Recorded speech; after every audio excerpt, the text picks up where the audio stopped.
নমস্কার।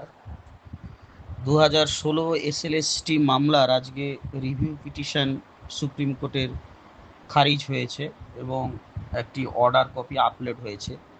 ইতিমধ্যে আমি 2-3টে ভয়েস মেসেজ দিয়েছি যে 4 নম্বর প্যারাগ্রাফে আমাদের কি সুবিধা দিয়েছে বা আমাদের ক্ষেত্রে কি অ্যাডভান্টেজ।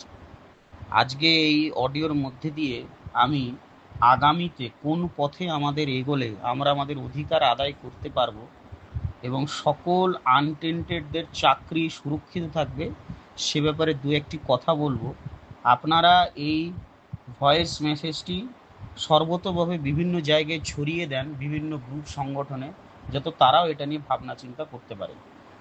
প্রথমত যে বিষয়টা আমি বলবো, এখানে আগেও আমি বলেছি আমার অডিওতে যে 4 নম্বর প্যারাগ্রাফে পরিষ্কার বলা হয়েছে সিলেকশন প্রসিডিওর 2016 সালের ভিসিয়েটেড উইথ ফ্রড ছিল, অর্থাৎ সিলেকশন প্রসিডিওরটাই ছিল দুর্নীতিমূলক, দূষিত। তাই সিলেকশন প্রসিডিওরকে বাঁচানো সম্ভব নয়, সেই জন্য সিলেকশন প্রসিডিওরটা ক্যান্সেলই থেকে গেছে এবং এটাতেও সেটা রিভিউতেও আফেল্ড হয়েছে। তাই সিলেকশন প্রসিডিওর নিয়ে আমাদের আর কোনো বক্তব্য রাখা উচিত নয় এবং রাখলেও কোনো লাভ নেই, এবং এটাই ফাইনাল তাদের ভার্ডিক্ট এবং ফাইনাল তাদের জাজমেন্ট। তাই এখন সবাইকেই এটা আমাদের মেনে নিতে হবে, একটা ফ্রেশ সিলেকশনের মধ্যে দিয়ে আমাদের যেতে হবে। এখন আমরা সিলেকশনের মধ্যে দিয়ে গেলেই কি আমাদের সুরাহা হবে বা সবাই পাবো, এটা একটা প্রশ্ন। সেটার কিন্তু সমাধান বা অস্ত্র আজকে সুপ্রিম কোর্ট নিজের রিভিউ পিটিশনে যে অর্ডার সেটাতে দিয়ে দিয়েছে। তারা বলছে যে নির্দোষ যারা প্রার্থী, যারা চাকরিজীবী, আনটেইন্টেড, তাদেরকে সর্বোচ্চ ক্ষমতা দিয়ে স্বার্থ রক্ষা করতে হবে। এখন প্রশ্ন হতে পারে যে এসএসসি বলতে পারে যে আমরা তো 10 নাম্বার দিয়েছি, এই 10 নাম্বারটা কখনো স্বার্থ রক্ষার সর্বোচ্চ প্রয়াস নয়। কারণ এই এক্সপিরিয়েন্সের 10 নাম্বার যে সমস্ত শিক্ষক 5 বছর বা তার বেশি চাকরি করেছে ইন সার্ভিস সবাই পাবে। তাই এটা সবার ক্ষেত্রেই প্রযোজ্য, স্পেশাল শুধুমাত্র 16 সালের জন্য প্রযোজ্য এমনটা কিন্তু নয়। তাই এখন আমাদেরকে এই বুদ্ধি করে তাদেরকে প্রস্তাব দিতে হবে এবং এসএসসিকে চাপ তৈরি করতে হবে যে কিভাবে সর্বোচ্চ ক্ষমতা প্রয়োগ করতে পারে তারা, যার মাধ্যমে আমাদের পুনর্বহাল হয়। এখানে একটা পথ এখন আছে যেটা আইনের দিক থেকে আমি যতদূর বিশ্লেষণ করেছি এবং মতামত নিয়েছি বিভিন্ন আইনজ্ঞের, সেটা সুরক্ষিত সবার পক্ষে। গেজেট পরিবর্তন করলে সেটা আইনগত একটা বাধা তৈরি হতে পারে, তাই গেজেট পরিবর্তনেরটা বিতর্কিত হতে পারে, তাই জন্য গেজেট পরিবর্তনে আমরা যাব না। আমরা কোনো এমএ ক্ল্যারিফিকেশন এসএলপিতেও এই মুহূর্তে গেলে আমাদের ক্ষতি, এবং যদি কেউ করে থাকে এই সংক্রান্ত, আমার মতে সেটা উইথড্র করে নেওয়া উচিত। কারণ এখন যদি এমএ এসএলপি এই নিয়ে আমাদের সুপ্রিম কোর্টে হয়, তাহলে সুপ্রিম কোর্ট রেগে বলবে যা দেওয়ার দিয়ে দিয়েছি অর্ডার, যদি কিছু অসুবিধা হয় এসএসসি যা বলবে সেই অনুসারে পরীক্ষা দিতে হবে, তখন এসএসসির হাতে সর্বশক্তি দিয়ে দেবে। কিন্তু বর্তমান অর্ডারের সর্বশক্তি এসএসসির হাতে কিন্তু নেই। বর্তমান অর্ডারের অস্ত্র হচ্ছে আনটেন্টেডদের। আমাদের এবার দাবি আদায় করতে হবে অর্ডারকে দেখি এসএসসি সরকারের কাছ থেকে। কি করতে হবে? গেজেটকে আমরা চেঞ্জ করার কথা বলবো না, আমরা বলবো নোটিফিকেশনে যেহেতু বলা হয়েছে যে এই মামলার রায়ের উপর নির্ভর করছে নোটিফিকেশনের পরিবর্তন, রিভিউ মামলার, আপনারা সবাই জানেন। তাহলে কি হবে? আমাদের যে সিট যেটা বরাদ্দ রয়েছে এসএলএসটি 2 এর জন্য আনুমানিক যে 40,000, সেই সিটের আনুমানিক 40% হোক বা 50% হোক, যদি 40%ই ধরি তাহলে 4 × 16,000 সিট, এই সিটটাকে রিজার্ভ করে দিতে বলতে হবে নোটিফিকেশন দিয়ে for the untainted teachers of 2016। তাহলে কি হয়ে গেল?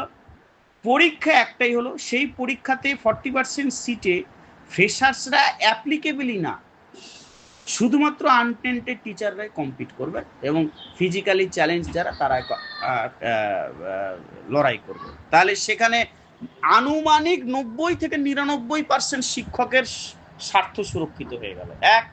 অথচ আমাদের কিন্তু গেজেট পরিবর্তন করতে হলো, এবার বাকি যে 60% থাকলো সেটা যে কেউ পেতে পারে।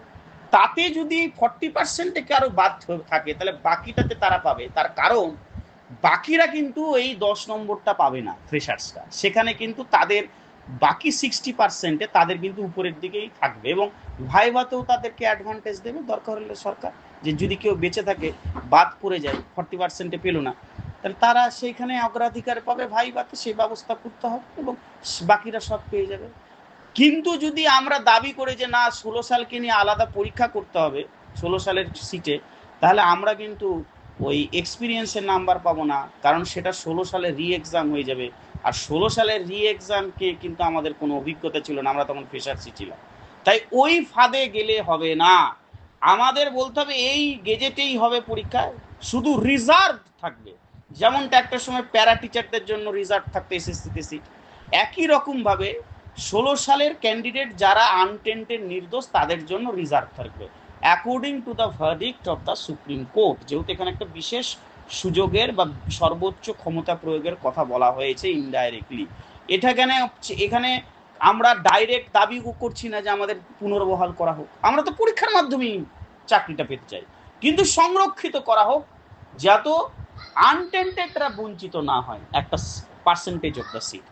তাহলে কি হবে, বিকাশের মতো আইনজীবীরাও বিরোধিতা করতে পারবে না, কারণ বিশেষ সর্বোচ্চ ক্ষমতা সেটা এসএসসি প্রয়োগ করে দিল স্বার্থ সুরক্ষিত করার জন্য, আমাদের স্বার্থ সুরক্ষিত থাকলো, সব দিক দিয়ে আমাদের অ্যাডভান্টেজ হবে। তাই সরকার এসএসসিকে চাপ প্রয়োগ করতে হবে যে রিজার্ভেশন একটা পার্সেন্টেজ যেমন পূর্বে প্যারাটিচারদের করা হতো সেই রকম 40% একটা ক্যালকুলেশন করে যতজনের চাকরি গেছে আনুমানিক সেই পার্সেন্টেজ রিজার্ভেশন করো, যেখানে সেই মেধা তালিকাতে শুধুমাত্র 2016 আনটেন্টেডরাই চান্স পাবে এক্সামে বসে, এবং সেখানকার কাট অফ মার্কসের ক্ষেত্রে অনেক সেখানে পরিবর্তন হবে, আর বাকি সিটগুলোতে আলাদা হবে, সেখানে ওপেন টু অল, সেখানে আনটেন্টেডরাও পেতে পারে, ফ্রেশার্সরা পেতে পারে, এনিবডি পেতে পারে, এবং এতে দু জায়গাতেই আমরা সেই অ্যাডভান্টেজটা পাবো মার্কসের অর্থাৎ এক্সপিরিয়েন্সের, এবং আমাদের সেটা থেকে যাবে, এবং এর ফলে কি হবে আমাদের পাওয়ার চান্স প্রায় 100%ই থেকে যাবে। আর অনেকে বলছেন যে আমাদের কন্টিনিউশনের জন্য বলতে হবে, এটা বোকার মতো কথা বলা হচ্ছে। কন্টিনিউশন পেয়েছি বলেই তো আমাদের সার্ভিসটা কন্টিনিউ আছে বলেই তো 10 নম্বর পাচ্ছে, সেটা নতুন করে বলার কিছু নেই। তার মানে আমরা যখনই জয়েন করব সিলেকশনের মাধ্যমে তখন আমাদের যেখান থেকে শেষ হয়েছিল ওখান থেকে আমাদের সার্ভিস শুরু হবে, অর্থাৎ আমরা কন্টিনিউশন পাবোই, পাচ্ছি বলে আছে বলেই তো 10 নম্বরটা আমরা পেয়েছি। যদি নতুন করেই আমাদের সব শুরু করতে হতো তাহলে তো 10 নম্বর দিত না এবং কোর্ট সেটা মান্যতা করতো না। তাই অটোমেটিক আমাদের সার্ভিস কন্টিনিউশন আছেই, এবং জানুয়ারিতে ওই কারণে টাইম লাইন ঠিক করা যে ডিসেম্বর অবধি বেতন পাবো, জানুয়ারিতে নতুন যান, সেখান থেকে আবার বেতন স্টার্ট হয়ে যাবে, কিন্তু সার্ভিস কন্টিনিউশন থাকছে। সেই জন্যই আমরা এক্সপিরিয়েন্সের 10 নম্বরটা পাচ্ছি, because the effect of the continuation. তাই এটা নতুন করে বলার কিছু নেই, এইটাকে মাথায় রেখে চাপ দিয়ে এইটা আমাদের আদায় করে নিতে হবে। দরকার হলে এসএসসি চেয়ারম্যান, শিক্ষা সচিব বা আধিকারিক প্রয়োজনে মাননীয় মুখ্যমন্ত্রী পর্যন্ত গিয়ে বার্তা দিয়ে যে তাদের কাছ থেকে এটাকে আদায় করে নিতে হবে, তাহলে আমাদের মনে হয় যে কোনো আনটেন্টেড শিক্ষকের একজনও বাদ থাকবে না। আর যদি যারা ক্রাইটেরিয়ার জন্য বাদ পড়ে গেছে তাদেরকে এই অর্ডারকে হাতিয়ার করে সুপার নিউমারি পোস্ট করে পুনরায় নিয়োগ করা যেতে পারে, সেটা যারা ক্রাইটেরিয়াতে আটকে গেছে, যারা অ্যাপ্লাই করতে পারেনি নতুন গেজেট অনুসারে, তারাও কিন্তু এই অর্ডারটার উপর ভিত্তি করে পরে সুপার নিউমারির দাবি করতে পারে। তাই এই অর্ডারকে নিয়ে ক্লারিফিকেশন করে আর পুনরায় জল ঘোলা করলে আমাদের ক্ষতি। এবার আমাদের এসএসসির সাথে টেবিলে বসে বার্গেনিং করে আমাদের প্রস্তাব দিয়ে এটিকে আদায় করতে হবে। তাই আপনারা এটা বিবেচনা করবেন এবং এটি বিভিন্ন গ্রুপে ছড়িয়ে দেবেন, এইটুকু আমার বার্তা। সবাই ভালো থাকবেন, সুস্থ থাকবেন, আশা করি আমাদের লড়াই জয় হবে।